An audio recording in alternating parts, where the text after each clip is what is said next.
안녕하세요. 로맨티스트의 신동희 변호사 김장천 변호사입니다. 오늘은 좀 이슈되는 이야기를 해보려고 합니다. 2023년 6월 12일에 뉴스가 많이 나왔어요. 이제 도쿄 전력에서 일본 후쿠시마 제1원자력 발전소에서 발생한 방사선 오염수를 방류하는 설비에 시운전을 개시하겠다. 시운전. 이 사실에 대해서 이제 국내 언론들이 보도를 하기 시작했는데요.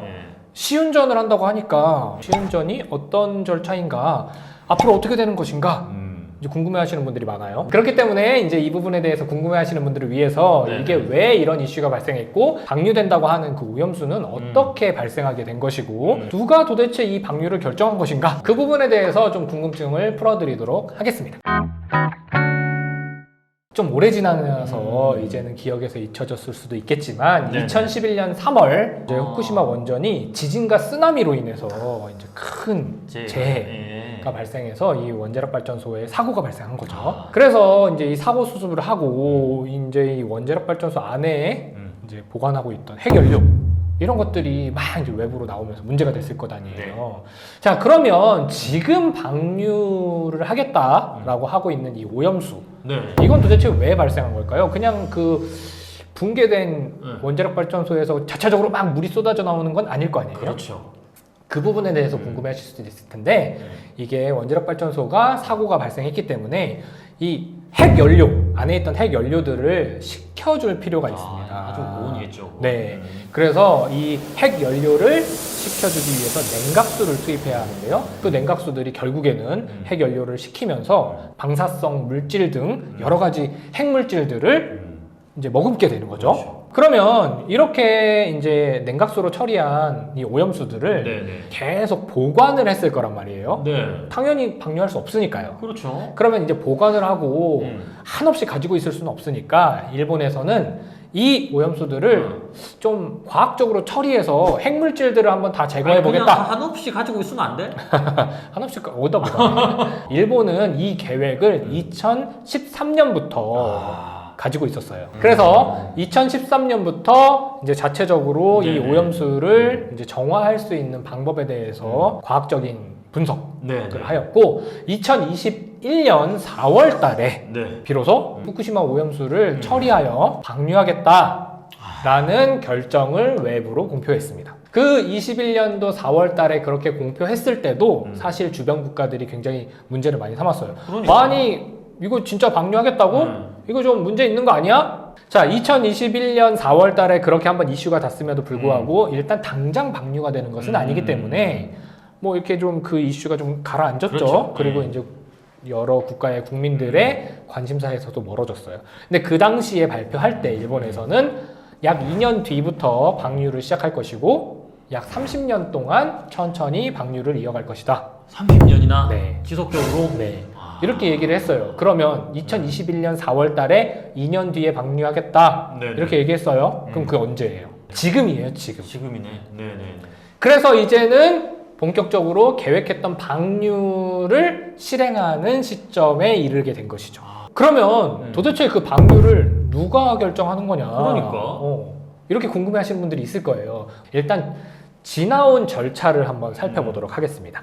2021년 11월에, 그러니까 4월 달에 일본이 방류하겠습니다 얘기를 하니까 국제원자력기구가 2021년 11월 달에 그러면 이거 좀 안전하게 처리할 수 있는지 우리가 가서 한번 보겠다. 사찰해보겠다. 네, 그래서 2021년 11월 달에 국제원자력기구의 전문가들이 이제 그 후쿠시마 부근의 바닷물과 이제 토양 시료들을 채취하여서 방사능 오염 실태를 확인해 보았습니다. 그래서 결과가 어떻게 나왔어요? 그리고 나서는 이제 뭐 보고서를 작성하겠다 하고 이제 시간을 끌었죠. 그러니까 이제 국제사회에서 물어본 거예요. 국제원자력기구 당신들은 이거를 제재할 생각이 있습니까? 라고 했을 때 국제원자력기구에서 어떻게 답을 했냐면요. 원자력 안전에 관한 프로젝트를 반대할지 승인할지 그 결정은 일본에 맡기겠다.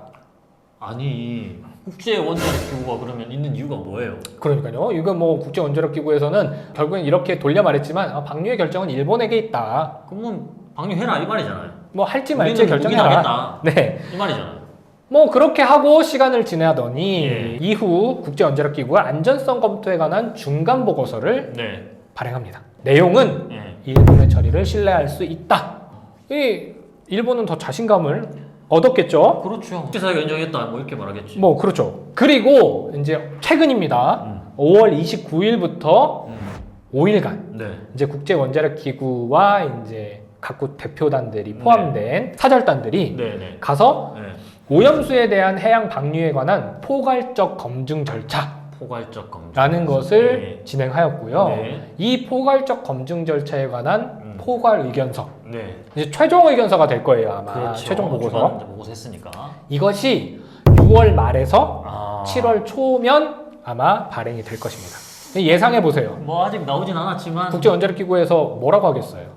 일본의 결정에 맡기겠다라고 할 것이 예상이 아니면 되네. 방류는 일본의 결정에 맡기고 우리 판단에는 위험성이 없다 이렇게 될 가능성이 크겠죠. 거기에다가 지금 일본이 6월 12일자로 시운전을 시작했잖아요. 네. 이 시운전 절차가 보통 2주에서 3주 정도가 필요하다고 합니다.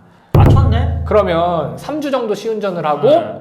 6월 말에서 7월 초에 방류할 수 있는 상황이 됐는데 그러니까 그때 최종 보고서가 딱 나와서 그러니까 딱 맞춘 거네. 안전하다. 그 6월 말에 맞춰라. 네. 그러고 나서 우리는 시운전을 한 2, 3주 전에 할 테니까 네. 딱 끝나면 그 보고서 내라. 네. 그러면 우리는 이제 방출하겠다. 그렇죠. 이제 그렇게 되는 것으로 이 7월 초면은 결국엔 방류가 되는 것이 아니냐 이렇게 국제 원자력 생각합니다. 기구가 이게 되는 겁니까 이거? 예. 자 그러면 네. 국제 원자력 기구라는 곳은 도대체 뭘 하는 곳인가? 그러니까. 라는 예. 것을 제가 한번 살펴보도록 하겠습니다. 네네네.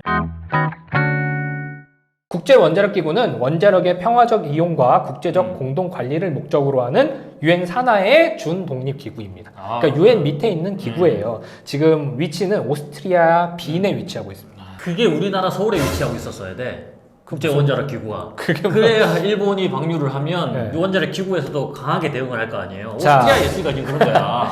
자, 이 국제 원자력 기구가 주로 하는 일은 네. 무엇이냐? 결국에는 핵 확산 방지를 위한 건데요. 그러니까 이런 사실은 이 원자력 발전소의 오염수 방류는 굉장히 특별한 그렇죠. 상황이고 예. 실질적으로 많이 하는 거는 우리가 뉴스에서 뭐 해요? 이 국제 원자력 기구가 뭐 북한의 핵 시설을 사찰한다. 뭐 사실 이런 그건 거.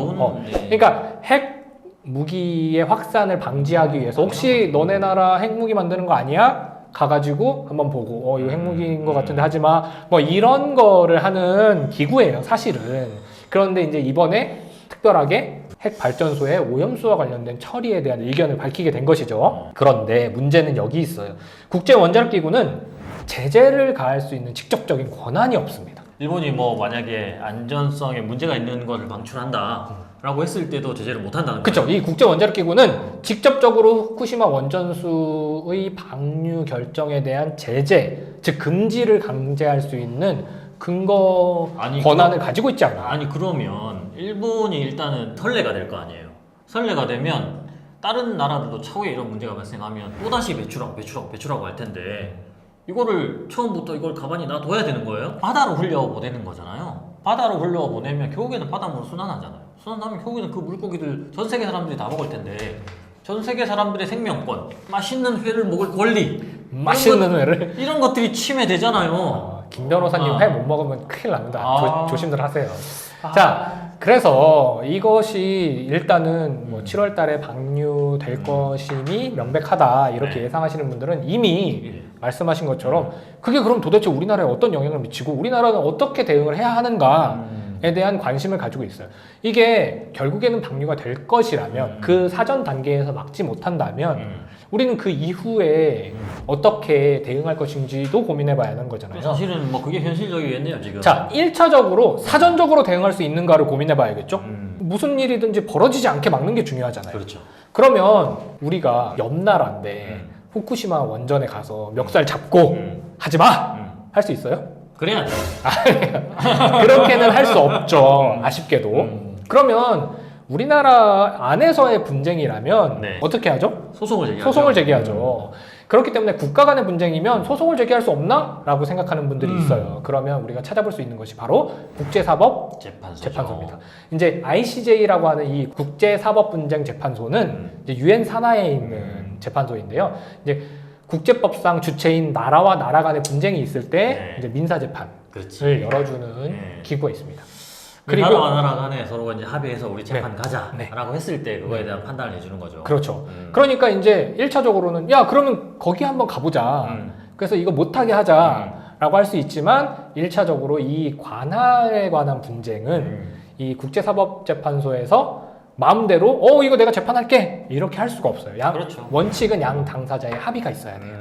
그러면 일본이 응하지 않으면 가기가 어렵겠죠. 일본은 뭐 응하지 않겠지. 네. 그러니까 사전적으로 뭔가를 하고 싶은데 이 ICJ는 관할권도 없을 뿐더러 잠정 조치라는 마치 우리나라의 가처분 같이 미리 못하게 하는 절차가 있으나 실질적으로 활용이 잘 되지 않고, 한편으로는 ICJ 제소가 아닌 국제해양법 재판소 제소를 통하여서 방류 중단 또는 잠정 조치를 얻어내자라는 의견도 있는데요. 이 또한 요건이 까다로운 편이라서 실효성이 있을까라고 생각하시는 분들이 많은 것이 사실입니다. 그렇기 때문에 뭐 이리 찾아봐도 저리 찾아봐도 국제 분쟁으로 해결하기가 쉽지 않은 거예요.